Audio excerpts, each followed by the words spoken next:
Hey guys, welcome to Maker Monday. We decided to we made homemade yeast because you can't find it in the store. And yeast was not always readily available in the grocery stores. So in the past 100 years, you've been able to buy yeast, dry active yeast, or you've been able to buy some sort of yeast from the store. 100 years ago, it was not that way. You had to make your yeast to make your bread or any other thing you needed to rise. So we found a recipe and decided to try it. It was super simple. It was a potato, 4 cups of water, and a jar.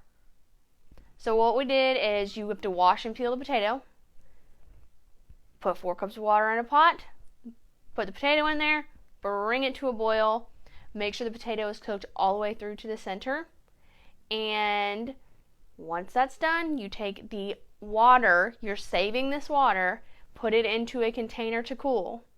You'll take the potato out of the water, mash it, and put it into a jar, pour the cooled, starchy water on top, and that is it. You let it set.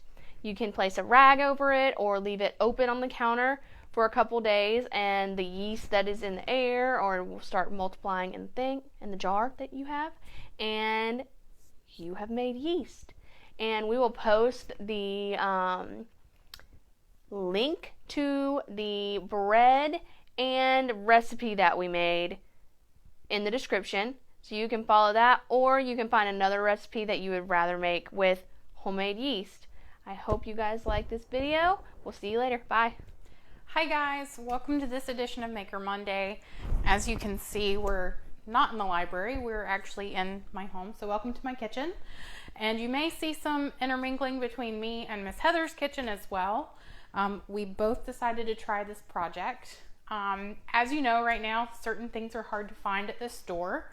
One of the things that we've had trouble finding is yeast. If you're baking or making bread, and sometimes even certain cakes and cookies and things, but it's hard to find. Sometimes it's easier, sometimes it's not.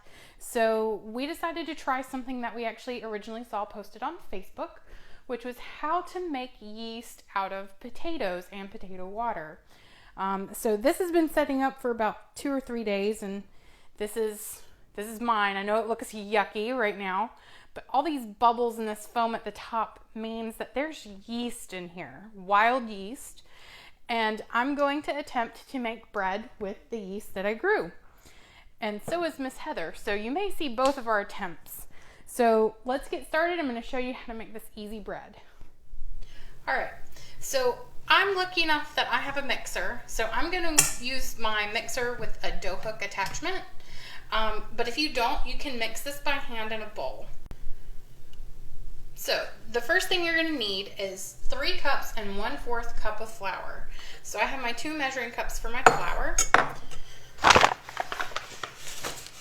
And we're just going to take it and we're going to put it directly into the mixing bowl.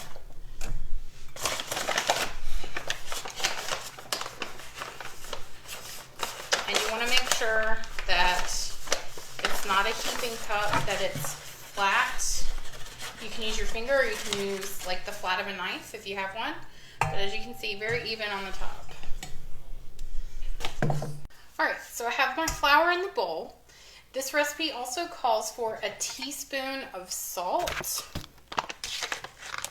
And then normally it would also call for yeast and plain water. But instead of doing the yeast and then warm water, we're going to use our yeast water or our yeast starter that we made. Now what we'll do is we will use 1.5 cups of the starter instead of just regular water. You want to be careful, and it's okay. Little pieces go in. It's going to be all right. So it's 1.5. And then you can continue to let this grow more yeast and use it again. But this has the yeast and the water that we need. So before I pour this in, I'm going to mix in my salt with my flour just to get it mixed a little bit. And I'm going to let it run while I pour in the yeast water.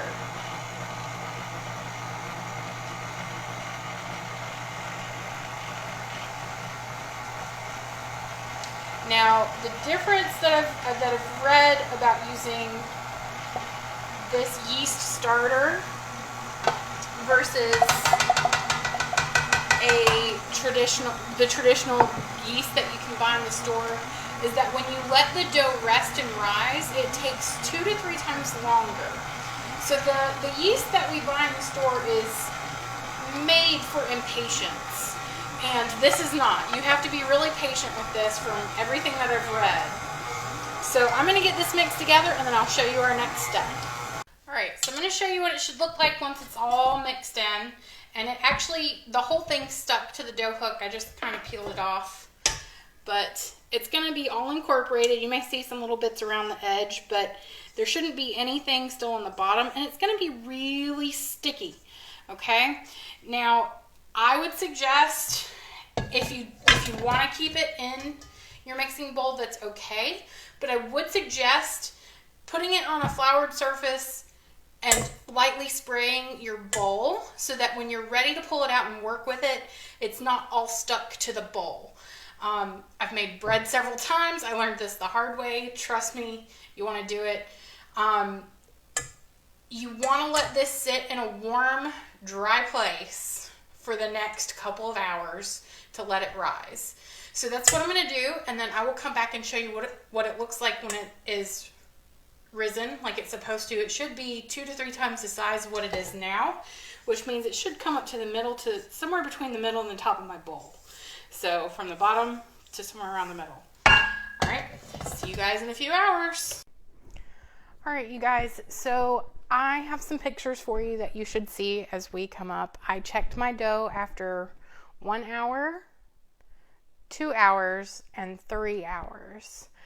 The dough had not risen as much as I would have liked, so I decided my recipe allows for it to sit overnight on the counter, and I decided to let it sit overnight, and it looks a lot better. It's still not as risen as much as I would like, but it is a lot fluffier than it was. So again, this recipe is definitely not for the impatient. It could take 2 days to make, apparently, like mine. So with that, let me show you what mine looks like now.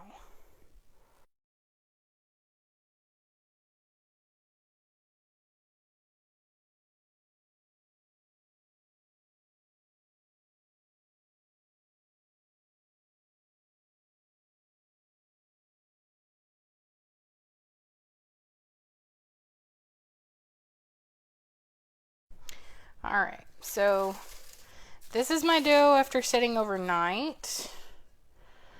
And as you can see, it's not risen halfway, but it has risen a lot more than it did yesterday. So I'm going to go ahead and bake this. The recipe that I use is a no knead, and I will link the recipe down below.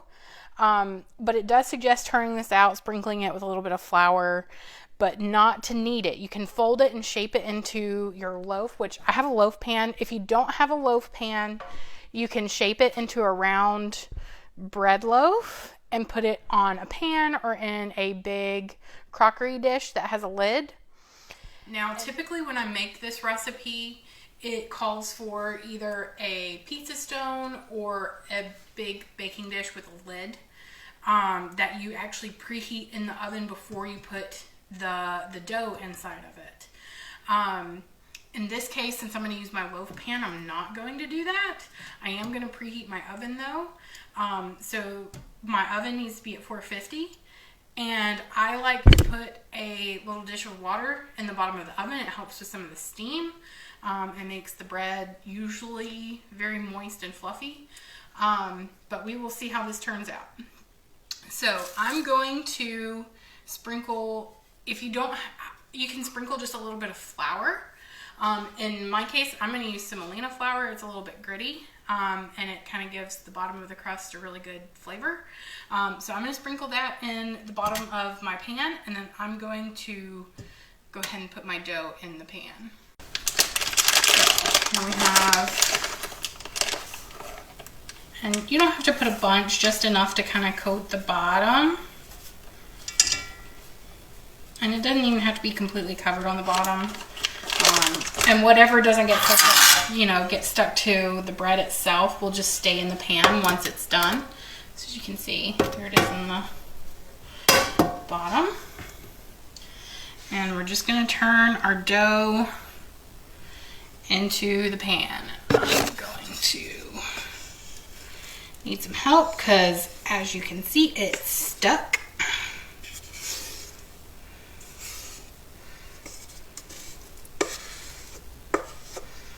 Now, this dough has turned out to be a little bit stickier than my normal dough. I don't know if that will affect the bread. And usually if it's this gooey, you add a little bit of flour because you're going to turn it, usually you turn it out and fold it or shape it, which would help with that. But the flour in the bottom of the pan should help with that as well. And get a little last bit in there.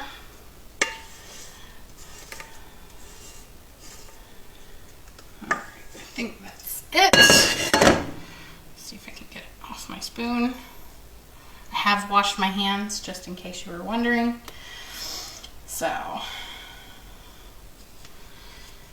all right, and we're gonna let this sit out while our oven preheats to 450. And we'll come back. All right, so the oven is preheating. It's preheating at 450, and we will bake this for roughly 25 to 30 minutes. You want to keep an eye on it once it gets to around the 25-minute mark.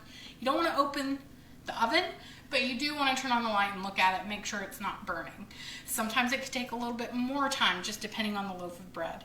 So it could take anywhere between 25 to 45 minutes, just depending on your oven and the type of bread you're cooking. So you want to keep an eye on it. So we'll come back when it's time to put it in the oven. All right, so the oven's preheated. We're going to stick this in along with a little dish of water in the bottom of our oven, and we'll come back in about 30 minutes and see if our bread is ready to come out. Okay, so it has been 25 minutes and I just pulled my bread out, and as you can see, it is done. It did rise a little bit more while it was in the oven, but it does look like it's a pretty dense loaf. Now for it to cool, you can let it cool in the pan. I prefer to let it cool somewhere else. So this is my cutting board, and if you're like me and you can't resist, I'm actually going to go ahead and cut into it because I just can't resist warm bread. And we'll take a look at it and see how it actually turned out.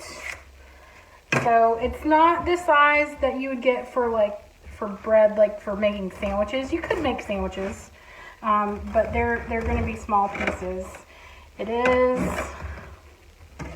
does have some good bubbles in it, so the yeast did work. It is a little bit dense, but it is very soft. And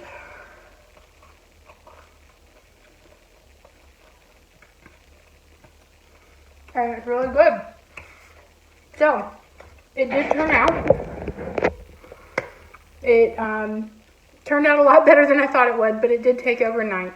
So, I hope you guys get to try this. It was very simple.